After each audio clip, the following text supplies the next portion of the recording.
breaking news that is coming in this hour, and it's coming from Delhi, where sources are telling CNN and IBN that the CBI will now be questioning governors of West Bengal and Goa in the AgustaWestland deal. Now, the CBI has sought time from both Mr. Narayan and Mr. Wangshu. Earlier, the CBI had written to the Law Ministry for an opinion on that, but no reply came. So now CBI's legal team has suggested that the agency can actually go ahead and conduct that interrogation. The CBI is also watching the political situation very closely. If the governors resign from their posts, and we do know that the NDA government has nudged them to do so, it will of course be easier for the agency to question them. Arunodaya Mukherjee is joining us on the phone line.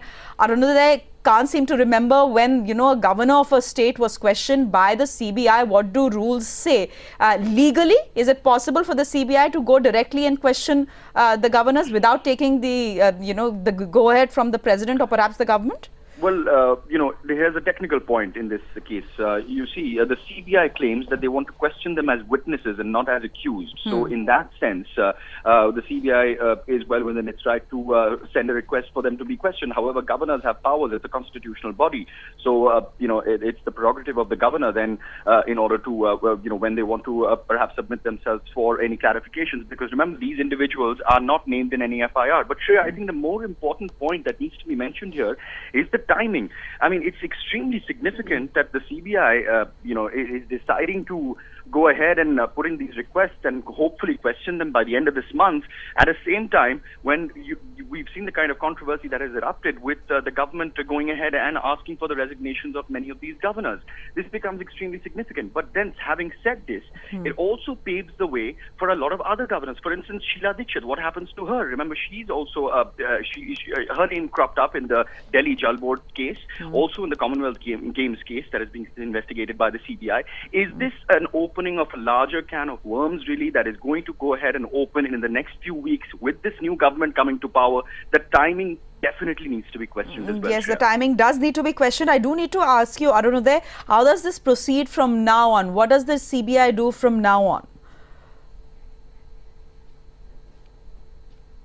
They were in positions of power at the time in which the AgustaWestland VVIP Chop 3 was trying to be brokered at that time. D.G. Vanshu was the SPD chief in charge of VIP security, and Mr. M.K. Narayanan was the national security advisor. Having said that, they all attended a meeting in which there was a decision made to lower the height of the AgustaWestland choppers. And when they did that, they lowered the height and enabled AgustaWestland to enter the fray to actually be considered for this deal.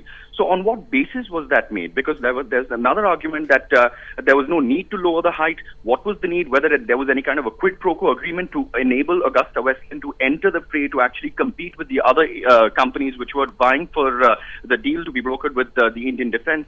These are questions that they need clarifications from. But having said that, the CBI claims that they are very confident that they are not, they are well within their right, because they want to get clarifications from these individuals who happen to be governors.